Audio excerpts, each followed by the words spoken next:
주님의 사랑이 날마다 가득하시기를 바랍니다. 다시 한번 인사할까요? 절대 신앙, 절대 믿음. 다시 한번 절대 신앙, 절대 믿음. 이 말은 무슨 말입니까? 상황에 따라 해석하지 않는다는 거죠. 절대 믿음, 절대 신앙으로 해석을 한다는 거죠. 우리에게 상황을 따라서 믿음을 해석하고 우리의 또 신앙을 해석하는 것이 아니라 가장 먼저 앞서서 우리의 신앙이, 우리의 믿음이 우리의 삶을 해석한다. 그래서 주 종이 바르게 됐다 하는 말을 그렇게 말할 수 있겠죠. 오늘도 주님의 은혜가 여러분의 삶에 절대 신앙, 절대 은혜가 있기를 주님의 이름으로 축원드립니다. 우리나라가 참 기적적인 일들이 참 많은 것 같습니다. 80년대, 70년대 우리가 여의도에 엄청난 집회가 있었던 것도 기억이 납니다. 우리 빌리그리암 또는 민족복음화 74 엑스포르 74 그 외에도 부활절 예배 또 뭐 이런 면들이 많이 있었던 것이 기억이 납니다. 참으로 세계 역사상 없는 어느 나라도 흉내낼 수 없는 100만이 넘는 숫자가 단 한 자리에 모이게 됐다 하는 것도 엄청난 우리 한국교회의 자랑거리라고 생각합니다. 또 요즘은 어떻습니까? 우리 한국이 얼마나 또 사람들의 관심이 됩니까? 나라는 쬐끄만한데 그것도 허리 뚝 잘라가지고 남북으로 나눠져 있는데 세계 7위입니다. 뭐가 나로우가 우주 항공 분야에 세계 7위의 자리에 우뚝 섰다. 한번 실패를 통해서 또 기가 막히게 이것을 성공한 것을 보면 역시 참 대단하다. 참으로 대단한 우리의 대한민국인 것을 우리가 발견할 수 있습니다. 요즘 세계적으로 가장 뜨는 나라가 어떤 나라일까요? 물어보나 마나 대한민국이죠. 가장 뜨는 나라예요. 가장 닮기를 원하고 대한민국을 다들 아쉬워하고 좋아하고 있습니다. 여러 가지 면에서도 앞장서고 있죠. 뭐 K-팝도 그렇고 BTS, 드라마, 영화, 아줌마도 세계에서 1위예요. 아줌마를 영어로 말해보세요, 여러분들. 아줌마 하면 됩니다. 아줌마도 아줌마의 저력. 다른 뭐 나라는 아줌마 없나? 다 있지. 근데 우리나라 아줌마는 좀 다르다는 거죠. 정말 그 어떤 끈기가 있고 집념이 있고 어떤 뭐 다른 면이 있다는 것이죠. 특별히 미국에서 우수 대학에서 강의를 하시는 분이 대한민국은 이래서 잘 살게 되었다. 훌륭한 나라다.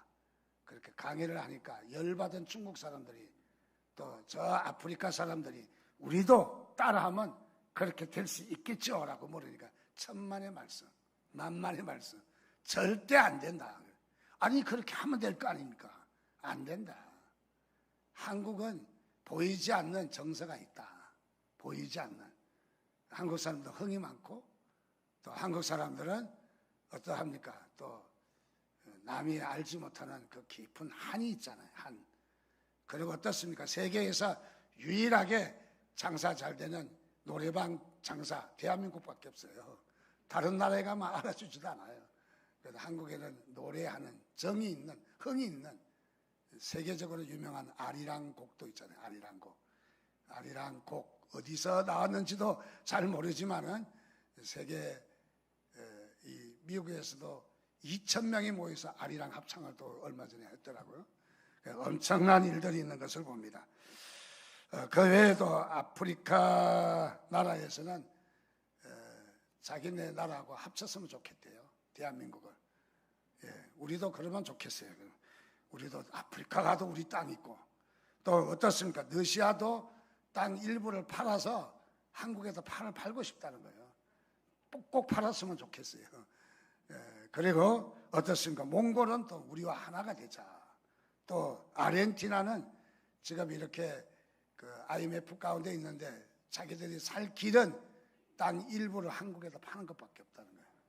하여간 뭐 대한민국 전부 다 전 세계가 대한민국 땅이지 뭐. 이제는 뭐 여권도 필요 없고 비자도 필요가 없어요. 아무 데 가나 한국 땅이고. 그럴 날이 올 것이 정말 거짓이 아닌 것 같아요. 지금 세계 돌아가는 상황이 그렇게 되는 것을 봅니다. 자, 한국이 왜 이렇게 발전했을까? 정치를 잘해서? 정치 못하기로 유명한 나라입니다. 전직 대통령이 깜빵하는 나라입니다. 참으로 정치는 하수해요. 아주 잘못해요. 그런데 나라는 잘 돼요. 경제도 발전해요. 경제도 정책이 엉망이잖아요. 정치하는 놈들이 다 뺏어가고 돈도 또 기업도 다 무너뜨리고 열심히 읽어놓으면 정치인들이 또 싹 또 없애버리고 그러는데도 또 경제가 또 세계에서 알아주잖아요. 또 참 어떻게 이렇게 경제가 좋을까? 정치가 좋을까? 뭐 아무리 생각해봐도 잘 된 것이 없어요. 그런데 잘 된단 말이죠. 그래서 세계 7위 또 12위 국가, 뭐 경쟁률이 12위 국가. 어쨌든 이렇게 우리 대한민국이 잘 되는 거 너무너무 좋습니다. 너무너무 기쁩니다. 어쨌든 뭐 제가 어렸을 때마다 새끼 음식을 다 먹고 자라지는 못한 것 같아요. 그 중에 하나 기억이 납니다. 나무 껍질 벗겨 먹는 일. 해보셨어요? 소나무 새순 나스로 탁 자르고 밑에 자르고 굵은 나스로 거치는 껍질 싹 뺏긴 다음에 속껍질 먹어요. 속껍질 먹어봤어요? 되게 도해지 사람 같네. 그래서 그거 먹고 나면은 너무 많이 먹으면 소나무에는 기름이 많잖아요. 송진이 이게 속에서 엉겨 붙어가지고 변이 안 나서 어떤 친구들은 뭐 파낼 때 뭘 파냈는지 모르겠는데 그래가지고 뭐 파내고 뭐 어쩌고 난리가 났대. 뭐 그런 얘기를 하게 들었어요. 근데 지금 잘 먹고 잘 사는 거 왜 도대체 이유가 뭘까? 도대체 이유가 대한민국이 이렇게 세계에 우뚝 서게 되고 이런 면이 돈이 많은가? 아닌 것 같고 왜 이렇게 참 대단할까? 그것은 다름이 아니라 여러분 이 절대 신앙입니다. 절대 믿음입니다. 우리 한국이 한국되게 하고 한국 교회가 교회되게 한 것은 권력도 아니요, 돈도 아니요, 정치도 아니요, 그 다음에 우리의 어떤 잘난 것도 아니요. 오로지 있다면은 우리는 절대 신앙, 순교의 신앙, 일사각오의 신앙, 이게 우리에게 뒷받침되는 줄 믿으시기를 주님의 이름으로 축원드립니다. 한마디로 얘기하면 순교의 신앙이죠. 순교의 흔적도 있고 순교의 신앙입니다. 우리 한국교회에 자랑이 있다면 한국교회는 그야말로 보수 정통의 신학이에요. 물론 해방신학도 나왔지만 그 다음에 한국의 우리 교회는 대부분 보수주의예요. 대부분. 자, 그래서 우리 한국교회는 절대신앙, 절대믿음을 가지고 있었다. 순교의 신앙을 가지고 있었다. 그래서 한국이 된 것은 바로 다름이 아니라 절대신앙, 순교의 신앙이다. 또 교회가 교회된 것, 나라가 나라된 것도 이거는 신앙의 뿌리를 두고 있다는 것을 여러분 부인할 수 없는 사실인 것을 믿으시기를 주님의 이름으로 축원드립니다. 어떻습니까? 우리 한국 교회는 그야말로 가는 데마다 기도했고 철야했고 금식했고 새벽기도 있고 다른 나라에 없습니다. 우리 새벽기도 있습니다. 금요기도 있습니다. 그것도 부족해서 수요기도 있습니다. 또 그것도 부족해서 금요기도 셀 모임을 5일 예배라고 그랬었다고. 5일 예배. 이렇게 우리 한국교회는 모이면 예배하고 참으로 대단한, 그리고 가는 데마다 기도하고 산 골짜기에서 기도하고 부르짖어 밤을 새워서 기도하고 조금만 바위 있고 앉기 좋은 자리가 있으면 이 자리는 무슨 자리에? 민족재단이라는 이름을 붙여서 삼각산이니 청계산이니 뭐 관악산이니 하여간 가는 데마다 예수쟁이들밖에 없잖아요. 밤중에 밤이 맞도록 그야말로 이 개구리 부대처럼 개굴 막 얼마나 기도했던 일이, 그것이 한국교회를 한국교회 되게 했다. 그래서 한국이 이렇게 된 것은 우연이 아니다. 눈물의 기도이다. 여러분 믿으시면 아멘 하시기 바랍니다. 민족재단, 아골, 이골짝, 저골짝에도 다니면서 기도가 많았던 것이 우리 한국교회, 그게 뒷받침됐다. 여러분들 어딜 가봐도 신앙보다 더 중요한 건 없어요. 우리 믿음보다 더 중요한 것은 없다라는 사실을 우리가 잘 알고 있습니다. 자, 어떻습니까? 우리가 참으로 이 로마의 313년 콘스탄틴 대제가 기독교를 국교로 공인합니다. 그래서 기독교가 국교가 되는 거예요. 로마는 교회 나갈래 안 나갈래가 아니에요. 반드시 나가야 되는 거예요. 국교니까 꼭 나가야 되는 거예요. 자, 그래서 기독교가 국교로 공인되자 그 전에까지 참으로 어떤 일이 있었습니까? 많은 핍박, 그 중에도 로마의 10대 핍박, 로마 황제들의 10대 박해가 아주 잔인했습니다. 너무너무 잔인했습니다. 그 시간을 겪으면서 우리 기독교는 무엇을 완성했냐면 로마의 국교가 되는 313년의 국교로 공인하는 엄청난 일이 생겼습니다. 야, 믿음은 저력이 있습니다. 믿음은 힘이 있습니다. 절대신앙은 저력이 있는 것을 믿으시기를 주님의 이름으로 축원드립니다. 그것으로 말미암아 로마를 뒤집어 놨어요. 로마를요. 우리 한국도 믿음으로 이렇게 뒤집어진 것을 믿으시기를 주님의 이름으로 축원드립니다. 그런데 이제 313년에 콘스탄틴 대제가 기독교를 국교로 공인하고 나서 이제 세월이 흘러가게 됩니다. 이제 그때부터 기독교, 예수 믿는 것이 자유롭게 되었습니다. 그 한 6, 70년이 지나서 드디어 380년이 됐습니다. 로마가 기독교를 국교로 정한 지가 벌써 이제 7, 80년이 이제 되는 이런 시점이 왔습니다. 그런데 문제는 이렇게 시간이 흐르자 어떤 일들이 일어났느냐 하면은 교회가 쇠퇴하기 시작했습니다. 교회가 점점 타협하고 교회가 점점 그야말로 핵심을 잃어가는 이런 모습들이 점점 나타나게 되었습니다. 그래서 이방 문화, 이방 종교가 들어오게 되었고 교회가 그때부터 더럽혀지게 되었습니다. 그래서 이 교회는 세상과 짝하고 이방 사상과 간섭들이 많이 들어오고 그리고 이방인들과 하나가 되고 교인 구성원들도 믿는 사람과 믿지 않는 사람이 경계선이 별로 그어지지 않는 바로 그런 삶을 살고 있었던 것이죠.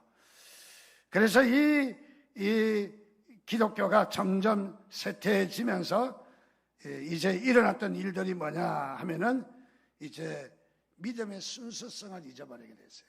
그래서 믿음의 순수성을 잊어버렸습니다. 그 중에 하나가 생겨난 것이 유아 세례입니다. 세례는 본인이 신앙 고백해서 그래서 세례를 주는 것인데 유아 세례는 아직은 어리니까 신앙 고백을 할 수 없잖아요. 그래서 기독교 제도권으로 들어가기 위해서 아이들을 이 유아 세례라는 제도를 만들어서 그래서 제국의 국교이기 때문에 누구나 나면서부터 기독교회로 만드는 기계적인 역할을 했다. 물론 지금은 그런 의미와는 좀 다르지만은 그때 당시는 바로 그런 의미가 있었던 것이죠. 제도권으로 들어가는 기계적인 역할이 유아 세례에 바로 이 싹트게 된 것이죠. 자, 교회가 다시 말하면 오늘 이 말씀을 보면서 핍박 당할 때, 어려울 때에는 교회가 순수하고 나라도 잘 되고 교회도 잘 되고 믿음도 잘 성장했는데 근데 부유해지고 돈이 있고 권력을 쥐고 평안할 때 보면 교회는 그렇지 않았다는 거예요. 교회는 어떻게 됐냐면 쇠퇴하기 시작하고 믿음도 잊어버리고 순수성을 잊어버리게 됐다 하는 것을 봅니다. 얼마 전에 우리 교회도 전도여행을 중국으로 갔습니다. 그 사진인데 위에 있는 사진은 태산에서 예배했던 일들입니다. 중국의 태산은 영적인 산이에요. 중국의 태산은 그 조상들의 그 시조 조상들이 거기에 우상들을 거기에 그 사당을 만들어 놓고 거기에 옥황상제 사당, 무슨 사당, 뭐 이런 것들이 그 사당들이 굉장히 많은 거예요. 그래서 중국 사람들은 그 어떤 조상의 길을 받으러 1월 1일이 되면 태산에 올라가는 거죠. 그래서 태산이 굉장히 중요합니다.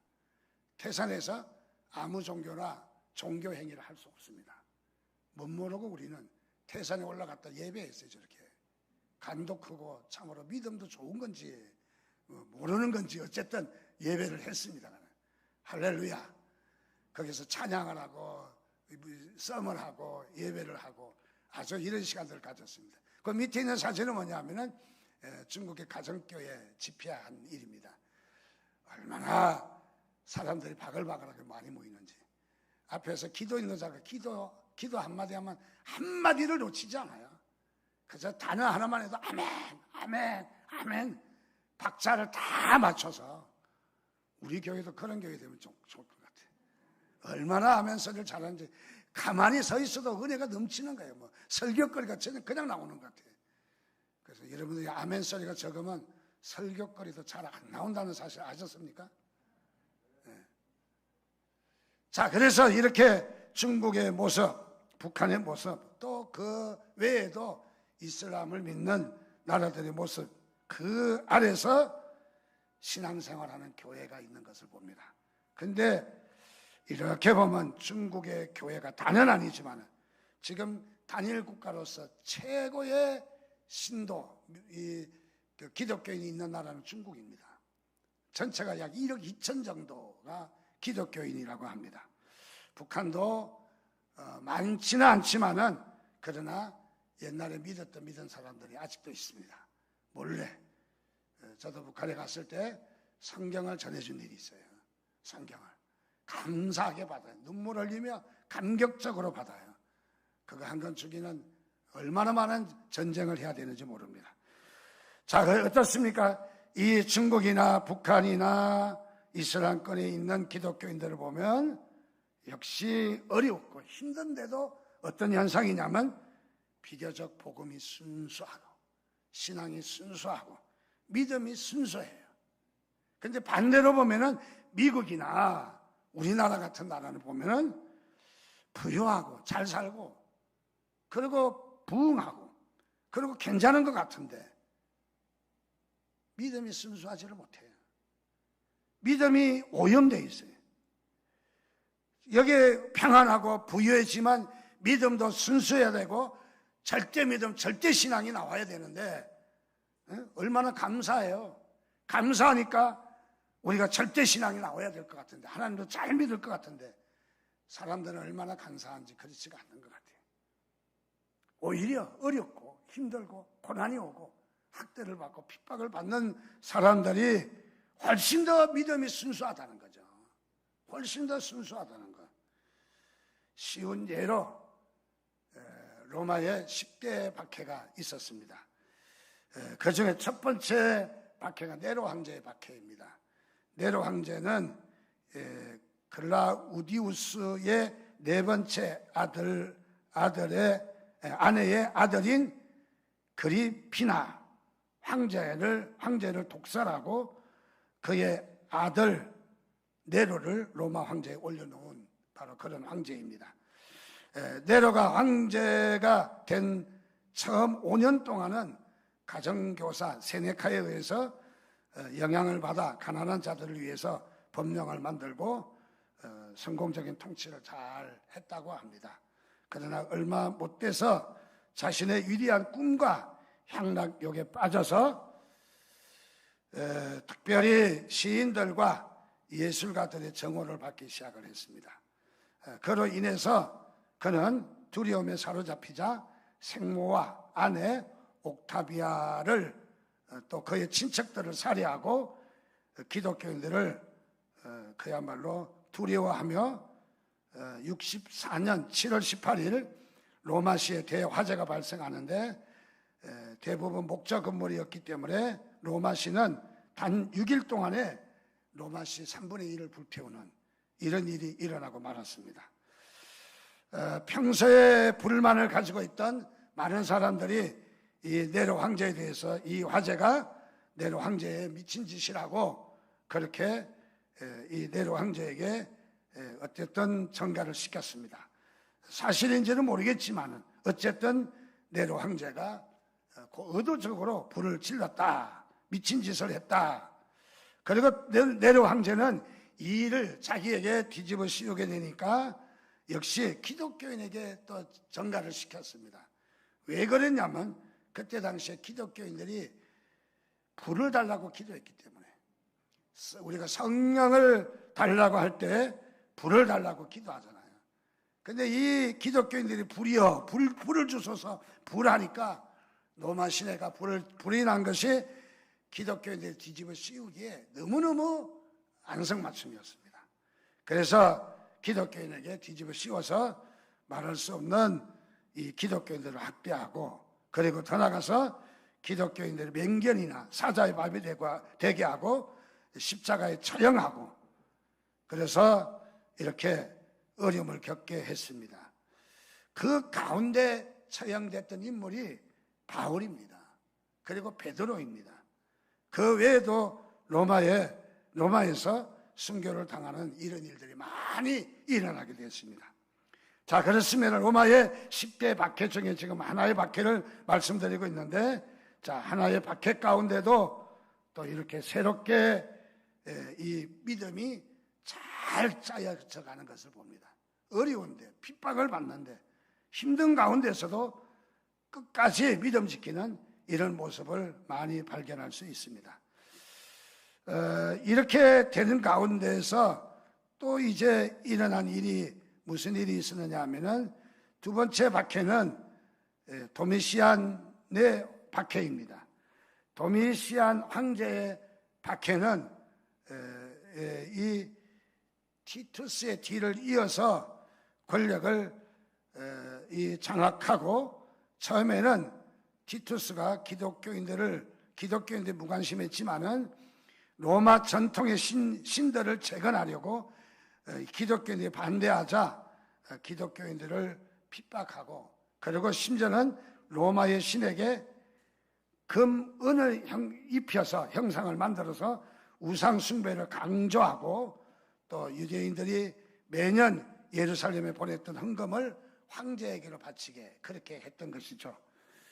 우리나라도 여의도에 63빌딩이 지어졌을 때 금박을 씌운 걸 아시죠? 그게 이 황금색이 지금은 아니지만은 처음에 그 건축될 때에, 저도 그때 군대 생활을 여의도에서 했는데 그때 이 금박을 씌운 거예요. 그 금색깔이에요, 그게. 물론 북한의 그 어떤 그 전략적인, 우리가 전투적인 전략적인 차원에서 빌딩이 만들어진 것은 사실이지만은 그런 의도가 있었습니다. 자, 무엇을 이야기하느냐 하면은 도미시안 황제가 역시 금박을 씌워서 이 자기들의 이 전통신을 강조하고, 그리고 여기에 기독교인들을 얼마나 많이 어렵게 했느냐. 그 중에 도미시안 황제에게서 바로 이 사도 요한이 밤모섬으로 유배를 가게 됩니다. 유배를 가게 되므로 거기에서 참 이 밤모섬이라고 하는, 파티모스라고 하는 이 밤모섬은 참 이 어려운 곳입니다. 그런데 여기에 유배를 가서 거기에서 동거울 속에서 지내다가 이제 하나님께 환상을 보면서 기록한 책이 요한계시록입니다. 자, 그래서 이 생각해 보면 10대 박해 모두가 하나도 빠짐없이 많은 박해가 있었음에도 불구하고 오히려 기독교는 흥왕했다는 거죠. 어디에서? 굴 속에서, 공동묘지 속에서, 이 데링쿠이에서, 또는 세바스찬에서 많은 카타콤 이 동굴에 숨어서 기독교인들이 그야말로 학대받고 저주받고 그야말로 이 핍박을 받고 말할 수 없는 이런 이 맹수나 사자 굴에 던짐을 받으면서도 믿음은 점점 더 순수해졌다는 거죠. 믿음은 점점 더 순수해졌다. 그런데 이 믿음이 순수해져야 되는 오늘 우리의 현실 앞에 우리는 그렇지가 못한 것을 봅니다. 자, 그래서 사도 요한에 의해서 바로 이 patmos으로 유배간 거기에서 이 고난을 통해서 하나님의 말씀 계시록이 기록이 되었다. 계시록이 기록되었다. 그래서 많은 사람들이 이렇게 핍박을 받고 죽임을 당하고 어려움을 당했다. 어려움을. 특별히 말씀해 보니까 그들이 순교를 당하고 핍박을 받은 것은 무엇일까? 왜 핍박을 받았는가? 우리가 요한계시록 6장 9절 말씀해 보니까 다섯째 인을 떼실 때에 내가 보니 하나님의 말씀과 그들이 가진 증거로 말미암아 죽임을 당한 영혼들이 제단 아래에 있어. 여기 말씀 보니까 순교를 당한 가장 근본적인 이유는 뭐냐? 그것은 하나님의 말씀인 또 그들이 가진 증거로 말미암아 죽임을 당했다는 거예요. 무엇 때문에 죽임을 당했다? 하나님의 말씀과 말씀을 증거하는 일 때문에 죽임을 당했다. 즉 순교당한 이유는 두 가지. 첫째는 하나님 말씀 때문인 거죠. 다른 것 때문에 죽임을 당한 것이 아니라는 거죠. 두 번째는 그 말씀을 증거하다가 전파하다가 바로 이렇게 죽임을 당했다라고 말하고 있습니다. 그러면 그때 당시에 죽임을 당한 사람들은 하나님의 말씀에 대해서 어떤 생각을 가졌을까요? 이 말씀이 곧 하나님이시다. 말씀을 절대화했습니다. 말씀은 양보할 수 없는, 어느 타협할 수 없는, 적당히 그냥 버려도 되는 그런 말씀이 아니라 절대로 변할 수 없는 하나님의 말씀인 것을 믿은 것을 봅니다. 그리고 이 하나님 말씀은 진실하다, 참되다, 하나님 말씀 살아있다, 하나님 말씀은 구원과 구원의 약속이 담겨있다, 그리고 이 말씀을 지키면 살고 어기면 죽는다는 절대신앙을 가지고 있었어요. 이 절대신앙을 가지고 있기 때문에 절대신앙을 위해서 싸웠던 것이죠. 오늘 우리가 이 땅에 살면서 싸워야 될 과제가 있다면 여러분 세상과 짝하지 말고 하나님 말씀에 여러분들 절대신앙을 갖기를 주님의 이름으로 축원드립니다.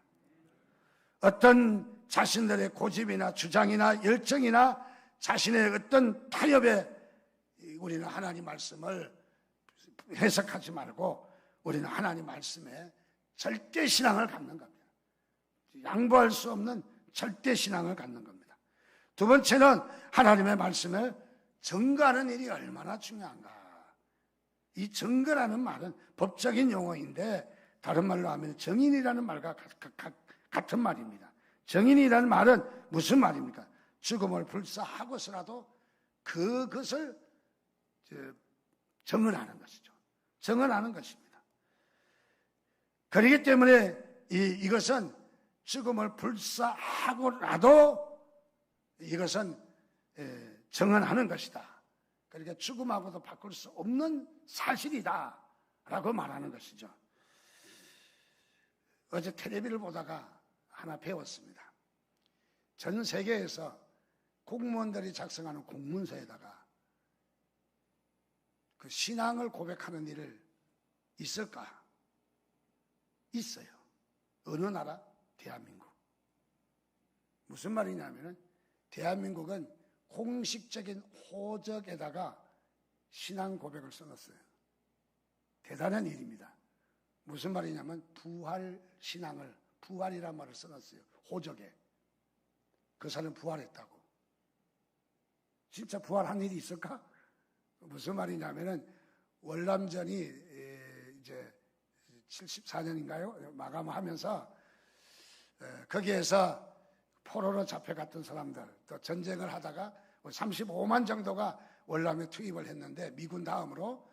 근데 거기에서 많은 사람이 죽었어요. 또 포로로 많이 붙들려 간 사람도 있어요. 그런데 대한민국 정부는 그때 당시에 포로는 한 명도 없다. 아주 시침이 뛰는데 참 대단한 것 같아요. 그런데 포로로 붙잡혀온 사람들이 돌아오는 일이 생기는 거예요. 그 호적 정리가 어떻게 되냐면 국립묘지에도 이 묘지가 있는데 거기에 시신을 갖다 묻었는데 죽었다고 묻었고 호적에도 사망이라고 올렸는데 살아 돌아온 거예요. 그 호적에 뭘로 올려야 돼요? 살아 돌아오라? 온다? 올릴 수 없으니까 부활하셨다 그래. 야, 우리나라 사람들 부활신앙이 참 대단한 것 같아. 야, 뭐 의도적은 아니었지만은 그래도 공무원들이 작성하는 호적에 부활이라는 말이 들어가 있다. 부활신앙이 들어가 있다. 한마디로 보면 참 아이러니하기도 하지만은 참 또 억지 같은 소리지만은 또 대단하기도 하다. 그런 생각을 갖습니다. 어느 나라가 이런 일을 하겠습니까? 자, 무엇이냐면 부활이라는 것은 우리가 부활의 증인이잖아요. 그 사건을 확실히 보았다는 거죠.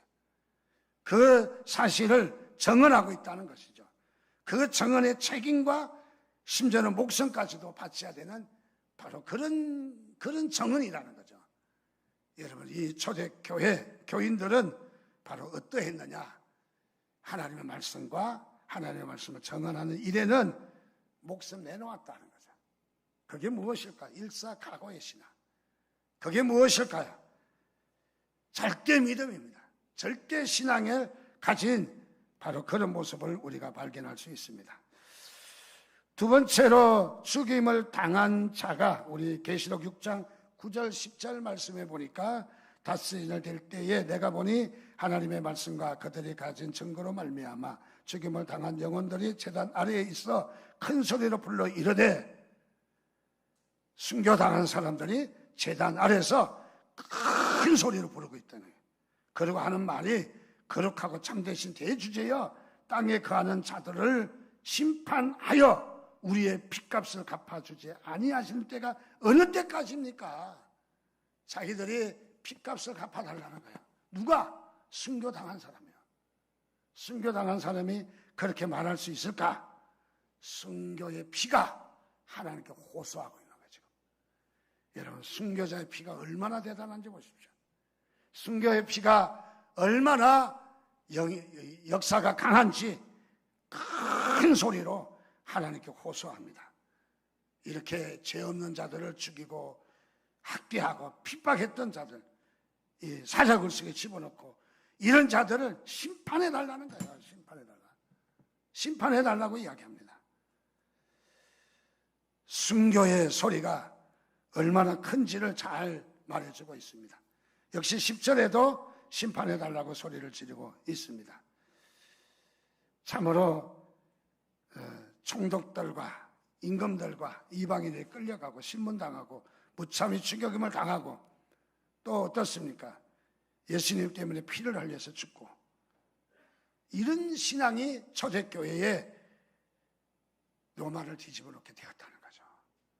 그리고 기독교가 공인되게 되었다는 거죠.